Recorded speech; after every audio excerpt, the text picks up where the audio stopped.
కానీ పార్టీలతో సంబంధం లేదు. మేము స్వచ్ఛందంగా రైతులమే సాగమంటే సస్తం. మీరు ఏ పరిస్థితి ఏడికి రమ్మంటే ఆడిపోతాం.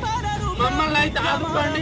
ఈ యొక్క అవకాశం ఇచ్చి మీకు పుణ్యం కట్టుకోండి. రేవంత్ రెడ్డి సర్కారు, మహమ్మద్ రెడ్డి గారు మీకు కూడా మీకు మాకు హామీ ఇచ్చిన హామీ ప్రకారమే మమ్మల్ని మీ మాట నిలబెట్టుకొని మీ పేరు తెచ్చుకొని మీకు కూడా మేము మీ కాంగ్రెస్ పార్టీకి ఎంత అంటే అంత సపోర్ట్ చేస్తాం. కావాలనుకుంటే మేము ప్రతి ఒక్కరం ఒక జీప్ కట్టుకొని డిజైన్ కట్టుకొని మీ అన్ని ఊర్లలో తిరిగి మీకు ఓట్లు వేయించే బాధ్యత కూడా తీసుకుంటాం. మేము ప్లీజ్ దయచేసి మమ్మల్ని అర్థం చేసుకొని మా రైతులను కావాలి.